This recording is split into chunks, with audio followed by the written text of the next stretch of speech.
Yes, I will. I'll direct you. Thank you. No mai, haere mai. Welcome to the Festival of Flash in Aotearoa Authors Share New Books.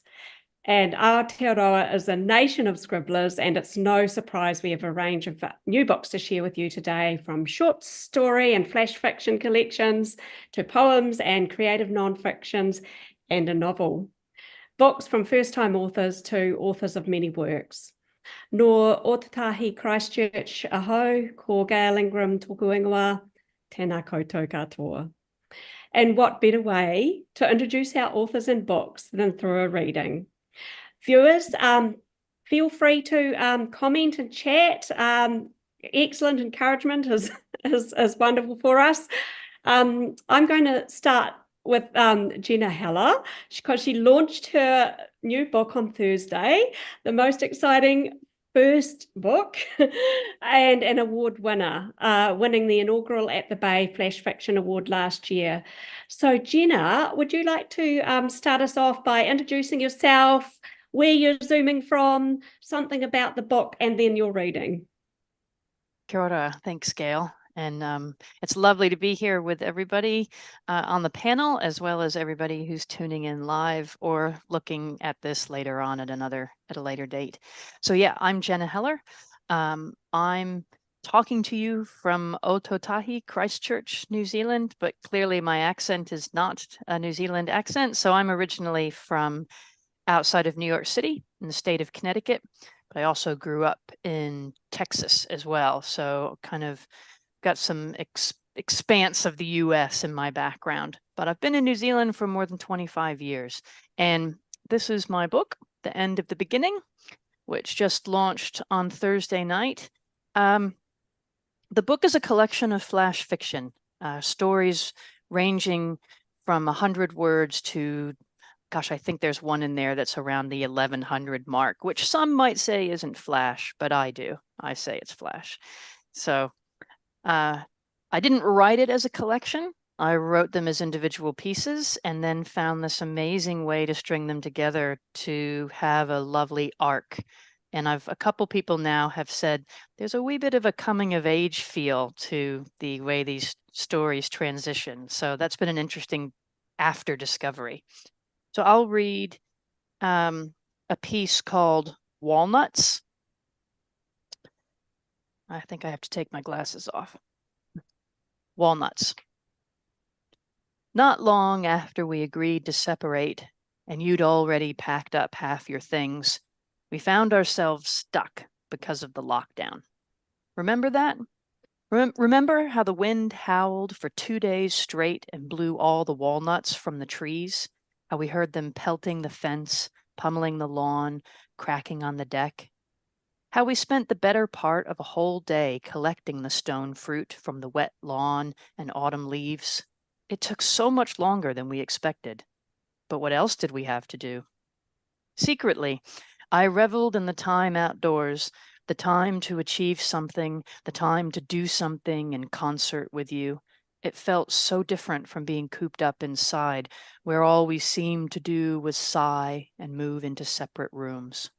So there we were.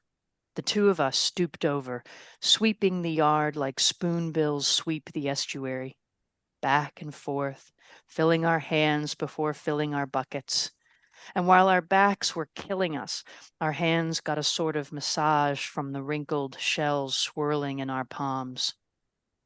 After we'd picked them all up, we sat on the deck and each held a couple, moved them around like Chinese medicine balls, feeling familiar and warm, the rhythm comforting. And we saw each other again.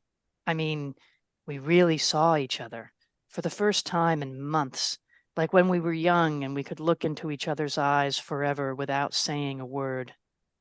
Then you grabbed the mallet and smashed one, broke the spell, offered me half. Thank you. Thank you. That was wonderful. I love the wrinkled shells swirling in our palms. Just so much going on in there. Beautiful walnut. Thank you, Jenna.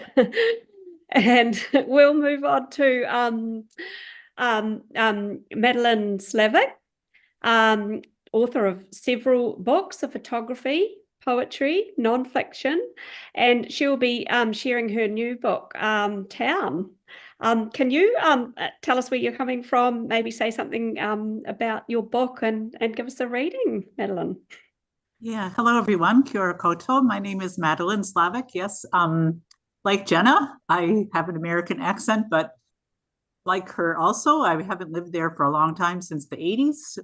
In the 80s, I moved to Hong Kong for 25 years, and that's where I published most of my books, or in Asia. And my newest book is my first one published here in this country. I'm living here in West Taratai, Wairarapa, and this is the little book. It is quite small, and it's planned to be the same size as my previous book. This was my last book published in Hong Kong, and it was kind of stories and poems set there with photographs of Hong Kong, and this is the same. So it's text and images all taken by myself over the years. It's published by Cuba Press. The publication day was May 1st. And yeah, I'll just go into the reading. On the back cover, there's an excerpt of a poem. So I'll start with that one, and then I'll move to the title poem, and then I'll read you, they're all quite short. Then I'll read the piece that was almost the end poem, and then I changed my mind.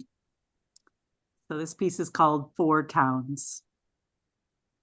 In a valley along a highway, 4 consecutive towns, as if someone had once skipped a stone.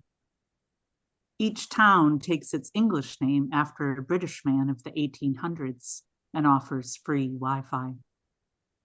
Sun-dried mountains to the east, clouds clinging to damp ones in the west.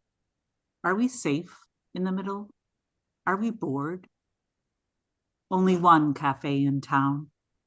Alone, not lonely, I take my cup outside, the red spot on the spoon where the Jaffa had been. And then most of the images are kind of separate from the text. They're not relating to each other. They don't try to pair up, except for the title piece. And the last part of the poem does refer to this view. This is our property here. We look over to the Tararua Mountains. So this piece is called Town.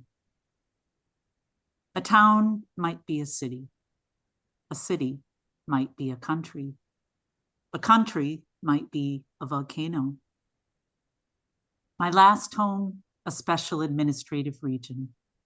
My home now, a land named after a very large cloud. And everywhere I have lived has been a colony. How many towns are marked by an animal in tin, plastic, wood? How many end in ori, ahi, tun, town? How many homes keep the flies out? When I walk down to our vegetable garden by the creek, I pass a view to the mountains, and like looking out at sea, it is different every time. I am a land person. This is my sea. A lot of the book started with a blog that I was publishing every week out of a publication from Toronto called the Monday Art Post, which is edited, published by 2 photographers who used to live in Hong Kong and they left in 1997 with the handover to the Chinese. And then it gave me the idea to assemble it into the book form. So this piece is called Weatherboards.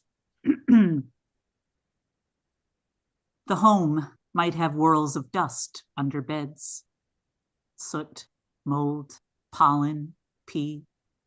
1 or more rooms cold, doors closed. 1 or more children hungry. Hotels tell of grill, commercial, swan, quiz, brothel, murder, empire, maybe a driving range or a whole relocation from another town. Some say they are royal, or their oak is. One church hall cost $20 to hire for the evening without a supply of toilet paper, and the heaters, midway up the walls, run on coins. The town hall cannot stand in an earthquake and is abandoned. The old courthouse becomes a hub, and the hall for senior citizens, a blood donation center. Give 5 times and receive a red flask. No stilettos, please. The floor is Rimu. And no shoes in the classroom. The custodian wants no mud. The child who greets me at the entrance guides me through the low buildings of the school, spread out like a very little town. The houses in this country might walk off, or maybe a great wind will blow them from their plots, only the size they need to be, as if less to defend, less to carry. Thanks. Thank you, Madeline.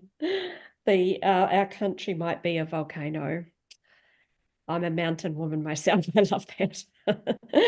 and the the mountains and the sea.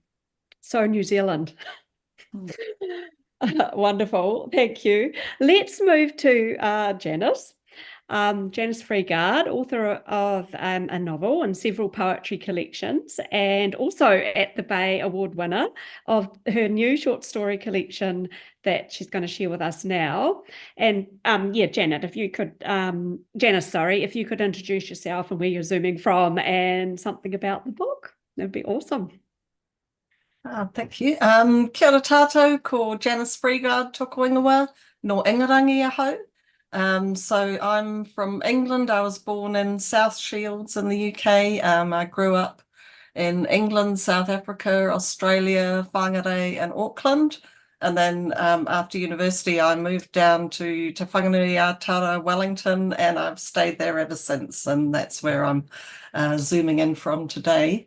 So my new book, I'll just hold it up in front of my face and hopefully that's not too blurry. But yes, it's called Wild Wild Women, and it's a collection of short stories, and most of them have a wild woman somewhere in there, somebody behaving badly, doing something scandalous, or unraveling, running away. So yes, I'll read. It's probably a bit long to read a whole short story, so I'll just read the beginning of one of them. So this one's called Fish over Makara. A fish was flying over Makara, large and thick-lipped, casting a great fish shadow over the small white church. There were bare hills and a telegraph pole. Geese frolicked in the wetland. You could hear them honking. At the same instant, a fishbone caught in the throat of Kim Lee in her Auckland apartment, choking her to death. If only her husband had still been alive, he might have thumped her on the back or grasped her under the ribs and pushed upwards to perform the Heimlich maneuver. He might have dislodged that fishbone and saved his wife's life. But he wasn't there. He was pushing up dahlias. If only her neighbour, one Agnes Riley, who sometimes joined Mrs. Lee for lunch or vice versa, had been sitting across the table from her that day, but she wasn't. All the if-onlys. They didn't save poor Kim Lee, alone and choking. Fish have souls. You'll see them at night sometimes, out at sea. Lighthouse keepers, in the days when lighthouses were operated by resident humans and not machinery, told of great flocks of fish souls rising up above the horizon on quiet nights. It was a solitary life in a lighthouse you might have welcomed in a regular sight. We each of us have our own inner fish. Kim Lee now, she tried denying her innate fishhood, and that's why ultimately it choked her. Kim Lee's inner fish was a flounder, flat and rippling over sand. But Mrs. Lee failed to grasp that she was a rippling fish. She considered herself more of a monkey, the animal ruling the year of her birth. Charming and mischievous, that's how she thought she was, but at her peril, poor Kim Lee. She failed to see the fish within and choked on her own lack of self-awareness. The flocks of fish souls that the lighthouse keepers saw on the still, tranquil lights, not the roaring, crashing sea spray gale nights, those flocks could number in their millions. Swarming and diving in the cloudless night sky, a magnificent and startling sight, a vision of fishness. The spirit of the watching lighthouse keeper would rise and soar with them, flocking, pitching, swirling. If you watched long enough, you'd eventually see them merging into one another, into one mass of fish. This was the thick-lipped fish that flew over Makara. All the souls of the dead fish and the fish souled, even those like Kim Lee, the fish deniers. I'll stop there. Thank you. A fish was flying over Makara. What a fantastic way to start the story. And I'm thinking of myself, you know, with your webbed fingers. Wonderful. Thank you, Janice. Okay. And last of the first readings, Penelope Todd, award-winning author of fiction and a memoir, editor, manuscript assessor, and publisher. Penelope's first book came out in 1999, right? And Nell is her new book.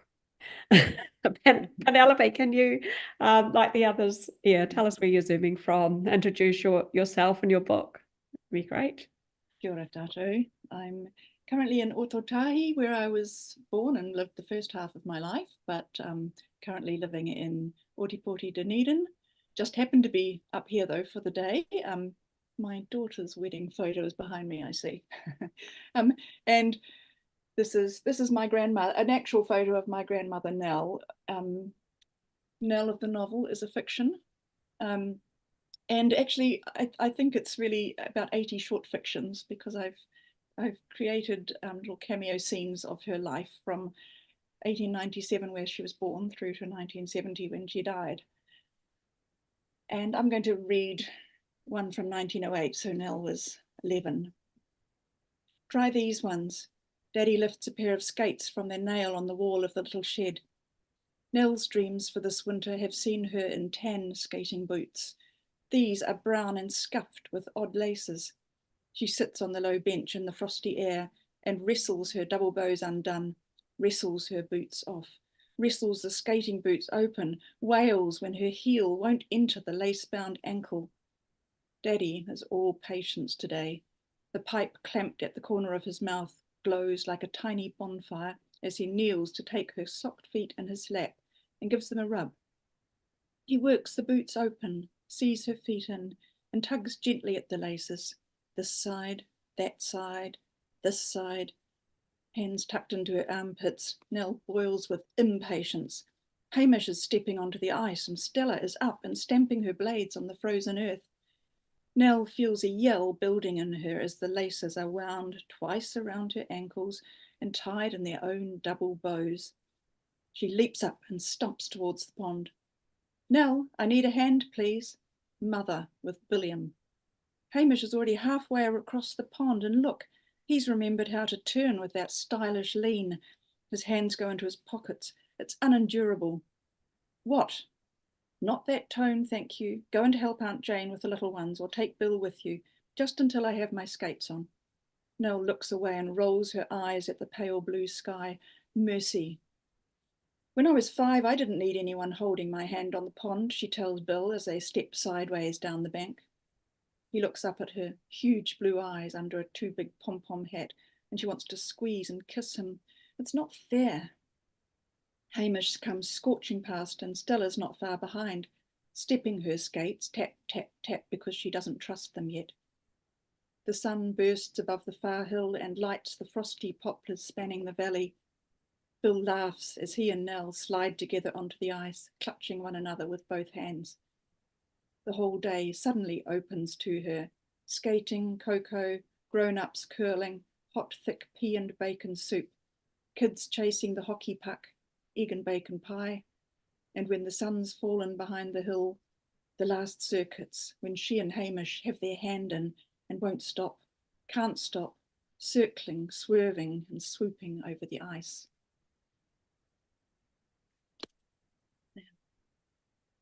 Beautiful and so evocative of that time with the tight clamped mouth and yeah, and the what was it?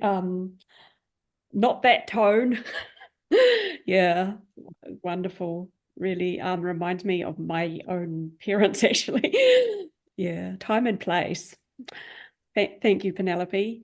I also have a new book too. It's my third poetry collection. It's actually a mixture of many short forms playing on the word anthology, and there it is. It's called Anthology N, a collection of flowers.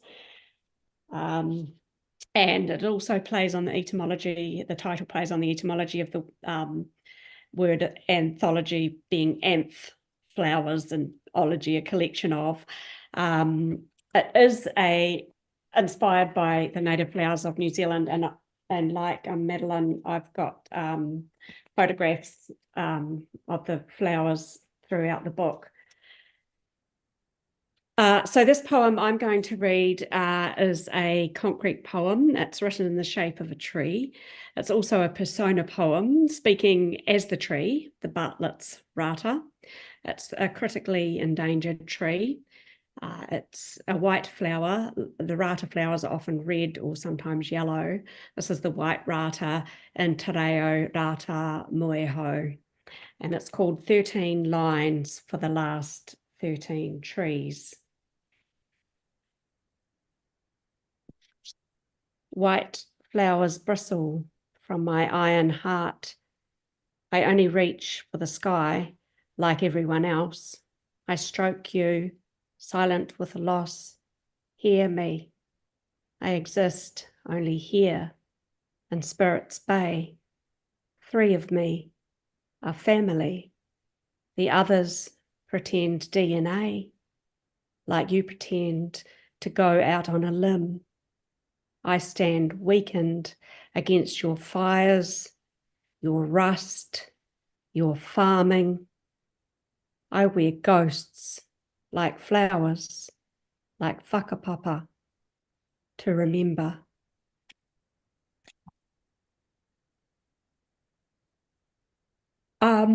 So I thought we could go on and talk a little bit about the inspiration for each of your new books. And the word inspiration, my daughter informs me, literally means breathing in, filling with breath. That moment where the idea of a book came to you. And at the moment, we're breathing out our books into the world. But I do remember myself that moment really vividly. I was walking in Arthur's Pass with 3 friends, and I spied these little shining white flowers against the dark mosses on the side of the track.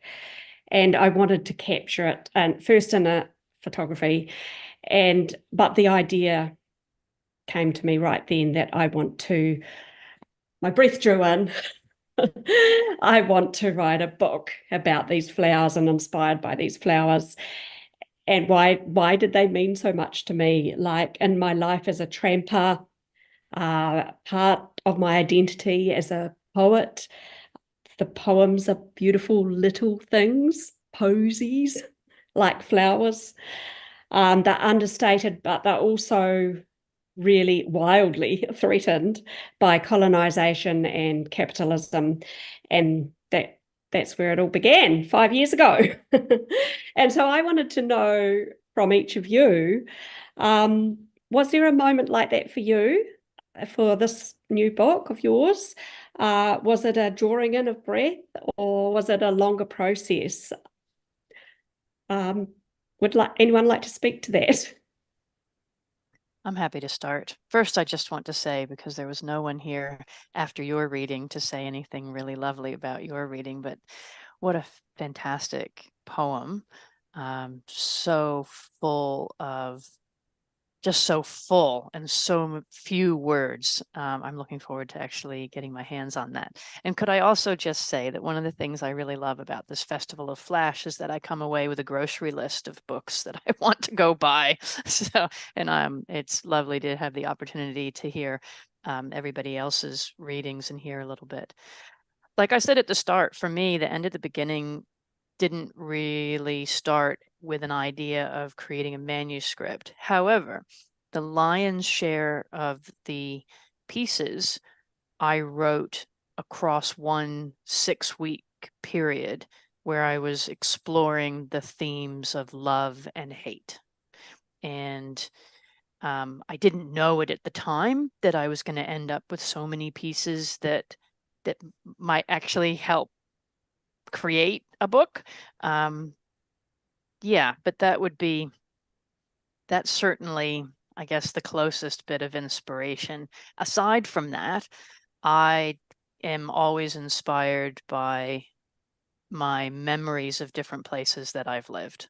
And I very much think of the place as another character in each story. And not every story in my collection has a real strong physical presence, but when it's there, it's a character. It's a necessary component, and I pull from my childhood memories, growing up in Connecticut, playing around with a friend that I made on holiday in Prince Edward Island, Canada, stomping around the creeks behind my father's house in upstate New York, and wandering around in the very hot desert like land of Texas.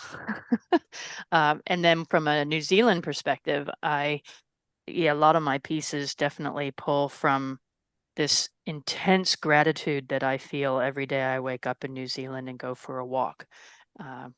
Yeah, that would be me. I'd love to hear about other people though, Yeah, I think it's really interesting how the place shapes you and your writing.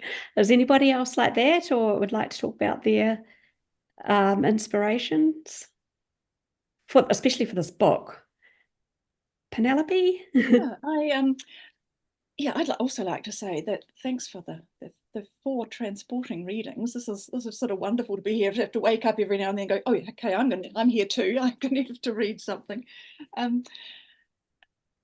Yeah, I thought that the first scene I wrote was about 3 or 4 years ago for Nell, but then I realized recently that about 20 years ago, I wrote a scene about my grandmother and a stillbirth she had living in Fruitlands in Central Otago. I've said this is a fiction, but the brush strokes, the broad brush strokes are really of place. She grew up in Mackenzie country. They farmed and raised their family in the Maniatoto, and then they came back to Dunedin afterwards in later life. And I realized that the stories I began writing were of loss, and I think those were the stories I wanted to explore. That was one of the unspoken of themes of my family. I think the silence around losses. She had a stillbirth. She lost the farm that she had invested her money in. It was sold without her knowledge, and her eldest son also was killed.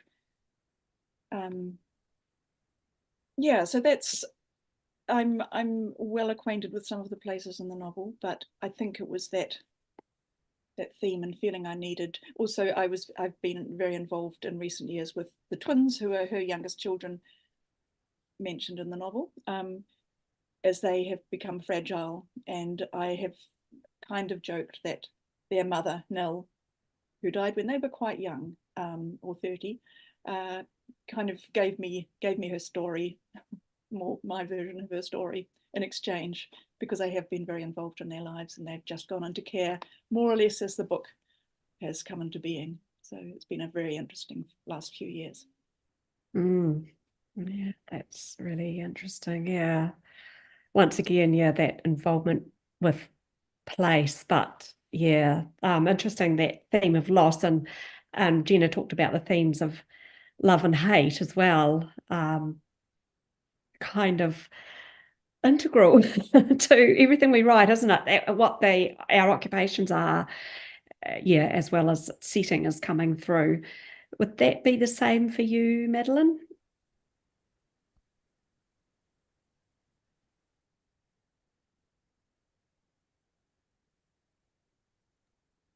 Sorry, on the unmute button again. For Town, it's a small book. It's a humble book. It's a very personal book. It's kind of a, and I called it Town to kind of represent any town. From traveling around the mostly the North Island, there is a piece set in Christchurch in the book too, and a few other places that is kind of recognizable. But it's just kind of a record of the kind of character of what a smaller place, a smaller town is. I lived in Los Angeles before moving to Hong Kong, and I came, directly to Wairarapa from Hong Kong, so it's a huge transition, and it's hard to encapsulate what the book is. I feel it's some poems, some prose poems, some stories, the photos, and they all, I do feel, kind of support each other. I mean, the different genres, the written word or the composed photograph. I have also called it a kind of memoir, and Paula Green in her review called it a pocket memoir because it is so small.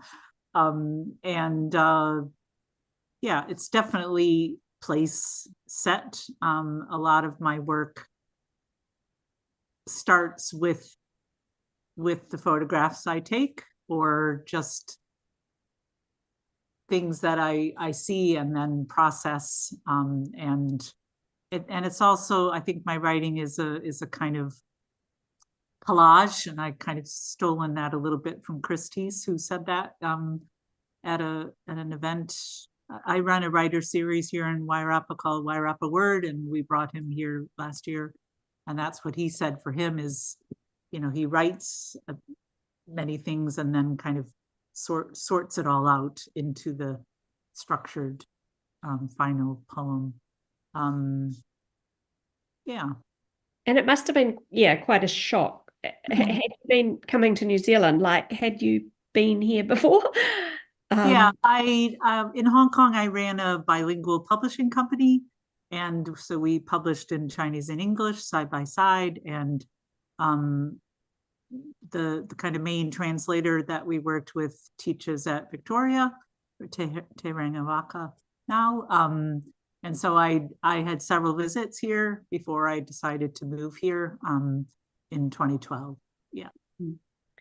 That those readings you started with, what really did seem to encapsulate small town New Zealand, which is a big part of our makeup, I think.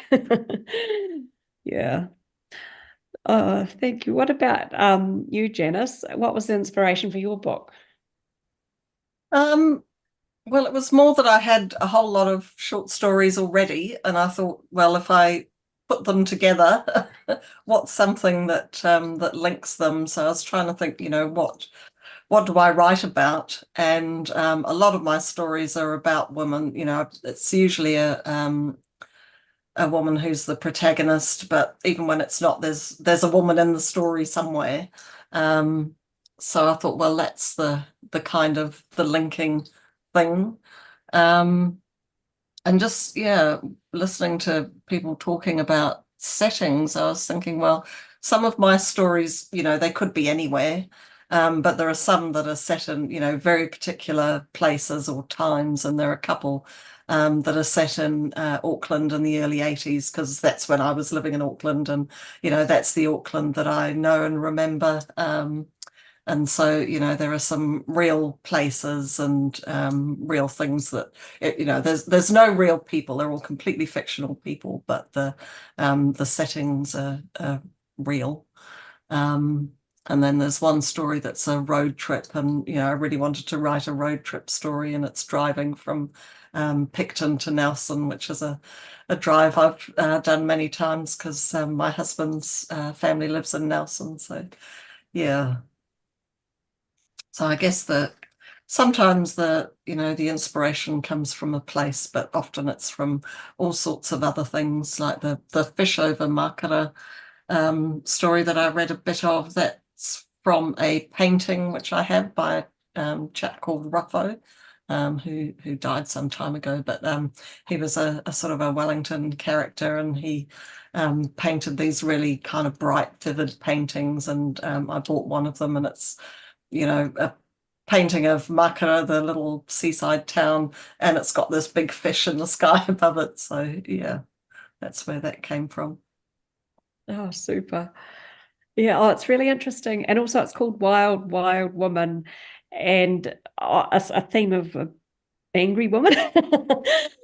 Would you say? Like, I've just been thinking about Emily Perkins' Lioness, and there's a line in there about she says how a lot of middle-aged women carry anger around with them. And oh, okay. I haven't thought about it in that way. I was thinking more, women running wild. okay. Doing bad things. The untamed kind of wild. But yeah, no, there are some angry women in there as well. Excellent. Yeah. We writers often, I think, go to loss and hate, anger.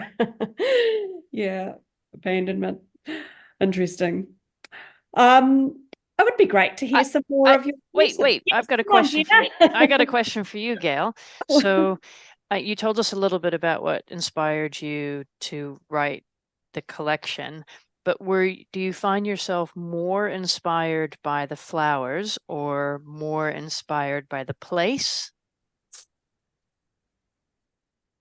Oh, I think that's a really hard question. I think it's probably the place where these flowers grow, but when I'm walking along and you spot one, because they're so tiny often and they're hard to see, and that's what I really like about them. And then you start studying them, and it's just such a little wee moment of joy for me. Yeah. But the book is about place, like it's kind of a theme of natural history running through there, but also our cultural and social history, as well as personal stories. So yeah, and New Zealand. Yeah, I identify really strongly with being a Pākehā New Zealander and loving the land and part of who I am. Great. Thank you. So yeah, shall we do some more readings? So who would like to start? Have you got like a reading that kind of might be, that typifies kind of the inspiration for the book, or your choice? Has anyone got one ready to go? Someone else go first. Janice?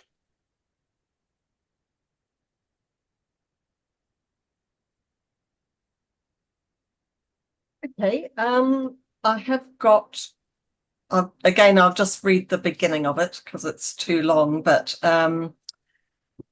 so this is one that is set in Auckland in the early 80s. So I don't know if it typifies the book, but it's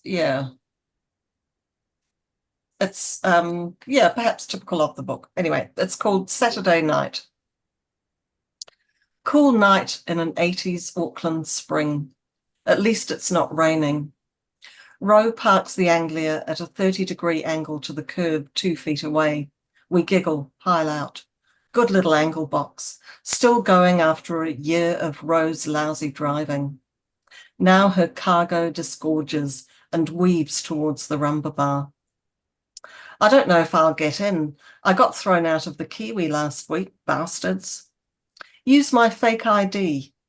Ro hands me a dog-eared driver's license, straining to see in the dark. What's my new name? Mary Robinson. Now I'm a Mary, aged 21. Memorize your birth date, just in case. 3rd of the 4th, 61. 3rd of the 4th, 61. Suddenly I'm 2 years older. The wind's bitter. We pull our op-shop coats tighter around us. Me, Ro, Christina. Just the girls tonight. A girls' night out. Well, kind of. The boys will be along later. Ro grabs my hand, drags me along the street, shrieking, "Sex and drugs and rock and roll," we yell at the tops of our voices. We've been drinking brown cows at Christina's flat since the early afternoon. Yum. I like this coat. Yay for the Sallies. Warm and black, and it's got fur around the collar. Real fur.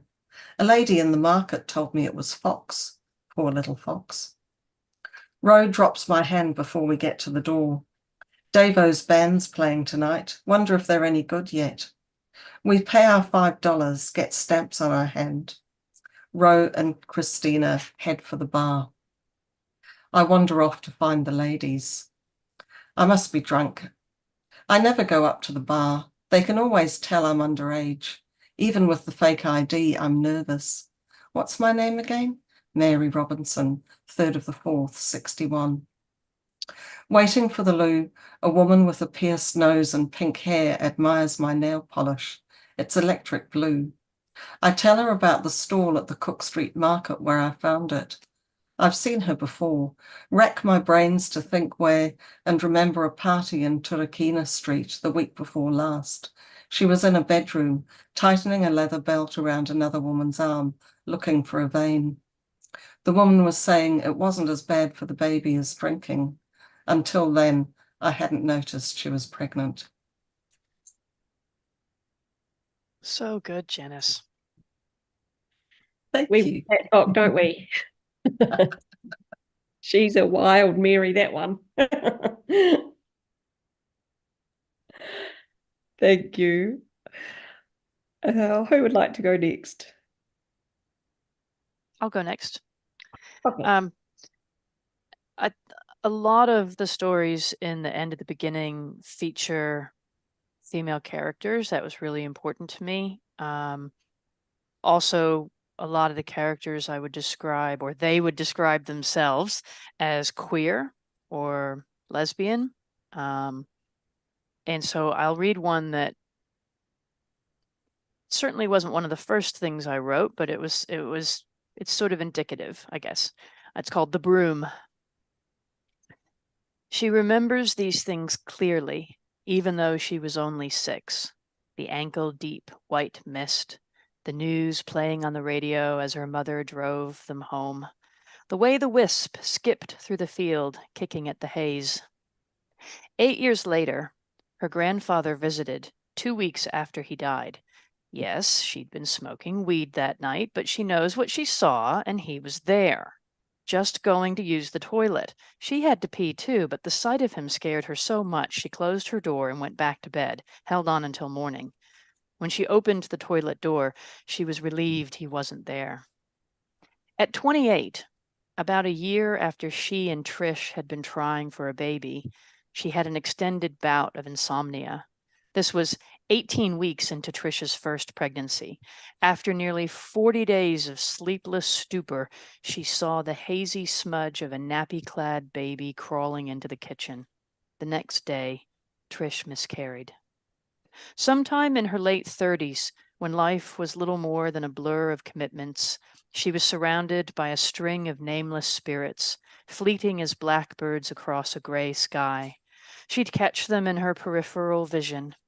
Tucker was about 8 or 9, and she and Trish shared him every other week.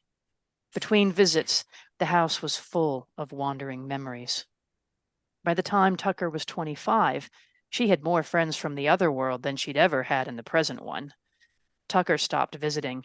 He called once a week, though, and she'd tell him about the latest additions, the old woman from 2 blocks over who'd started joining her for afternoon tea, a young man, not more than 16, showing up most days to use Tucker's old basketball hoop. And Darius from the coffee shop. Remember him, she said? He's taken up residence in your bedroom. One day, in her early 70s, she woke to the heaviest fog she'd ever seen. She struggled into her slippers, pulled on her dressing gown, cinched it tight around her tiny waist. She opened the door and the broom slipped in, wrapped around her ankles like silk. Then she stepped out into it and heard 1,000 voices speak at once. Terrific. Thank you. Wonderful. And I think it's a really good time to remind everyone that you can purchase Janice and Jenna's books at the Bay website directly. Janice's launch is going to be at Unity Books next Wednesday, June the 19th. That's the one. Yep, 6 o'clock. Go there and get those books for those wonderful, wonderful stories we've just heard. Thank you. Penelope, would you like to read? Having something? hemmed and hawed for a moment, I'll go with one for you, Gail, as a tramper. Yay, thank you. And Um, the Mackenzie country, I'm from there. No, not this one. This is eldest son Adam has convinced Nell to go with him up to Aspiring Hut. Oh, nice. You've Took her been to there. the valley. Yeah, where eventually, in fact, in real life, there was now a hut named after him, but this was before. Oh, wow. Yeah. They arrive mid-afternoon at the new hut, huge and sturdy on its foundations of river schist. The opening the previous autumn was a grand affair, Adam tells her, attended by the who's who of the country's burgeoning alpinism, and followed by a day of lugging timber above the bush line for repairs to a wind-flattened bivouac. Sit, mother, and I'll make us a cuppa. Nell goes to kneel on the bench seat in the high window. The valley spreads away in the foreground. Bush-clad ridges rise steeply from it, and above them, aspiring, rears its angled horn. A telescope has been placed nearby, and she stands to train it on the peak, sheer and white with sunless patches of blue ice. Next year, mother, all going well. Adam is at her elbow. Her head makes a quick, involuntary shake. Perhaps tell me about it after the event. She takes the enamel mug of weak black tea. He's even found a slice of lemon to float in it. You mustn't put your head in the sand about this. You must accept that I'll spend as much time as I can in the coming years up here, gaining skill on ice and snow, rock too. Some of the chaps are talking about the Himalaya. Nell blows and sips. Why does he use the imperative voice? Must, mustn't. She will do whatever helps her keep her balance. A mind that constantly casts ahead is capable of brewing up calamities. She mustn't allow imagination to add its frenzied trimmings to portent. Tell me about it then, she says, and he points out the bush ridge, the high rocky ridge, then the blue ridge of permanent ice that will be their route. You can come any time you want, you know. It's always a treat to have someone back in the hut with hot food and water ready when we come down. Nell shivers. Someone who will be the first to know if the climb hasn't gone well.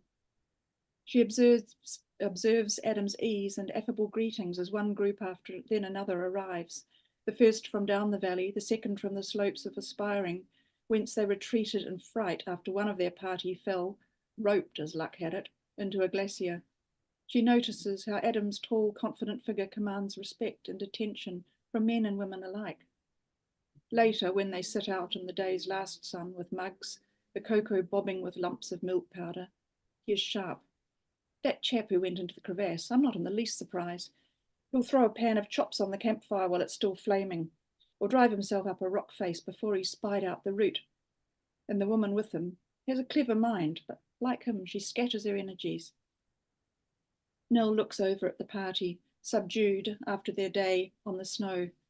Harsh judgments notwithstanding, at least Adam knows precipitate from circumspect.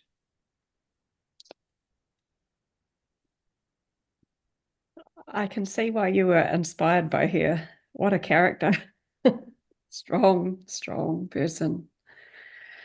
Thank you. And Nell is out in the bookshops now. So yeah, go and grab yourself a copy if you haven't already got one. And same with Madeline's book, House. Are you going to give us one more reading from House, Madeline? Yeah, it's Town. And I'll read. Oh goodness, sorry about that. You said that because we almost put a house on the front cover. That was going to be the cover image, and then we changed our minds. And the cover image is spectacular, actually. Yeah. What I love about the design of the book is that, so that's part of the image, and then you open the flap and you see the complete image. Beautiful.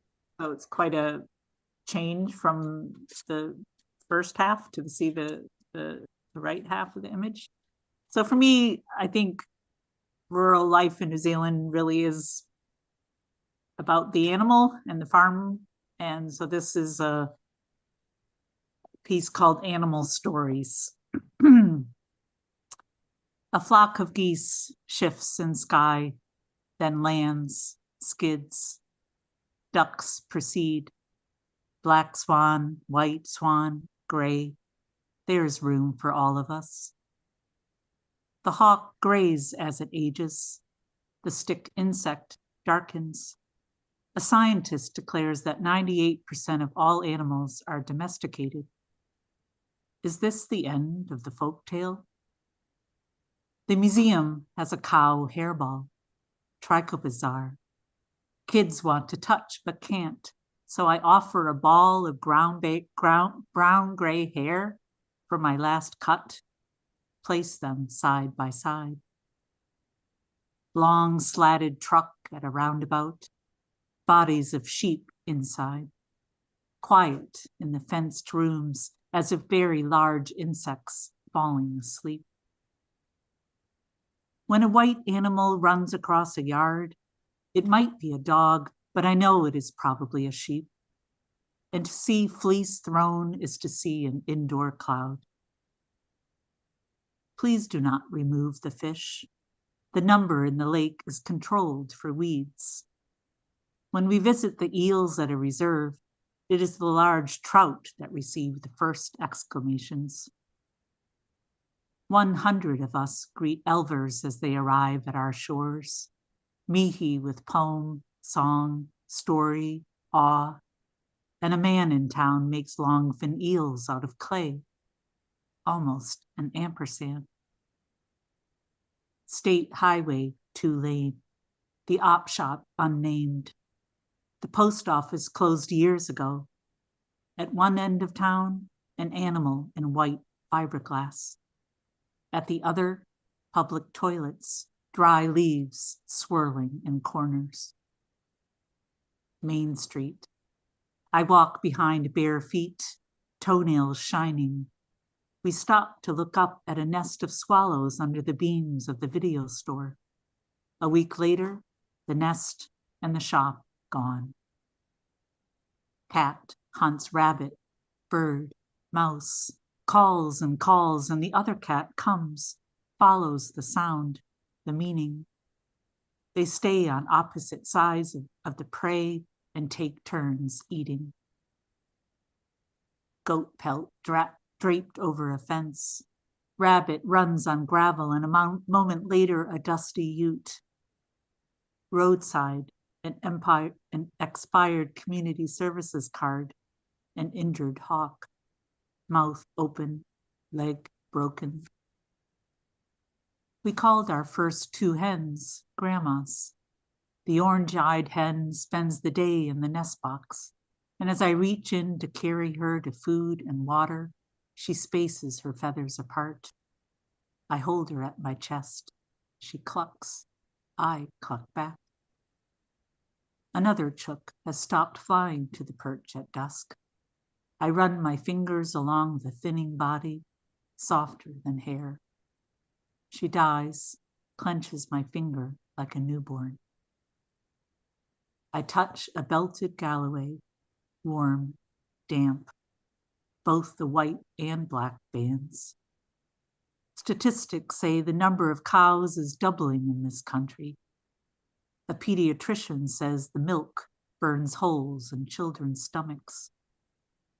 Dairy for Life, says the company, the largest dairy exporter in the world, that collects the product from next door.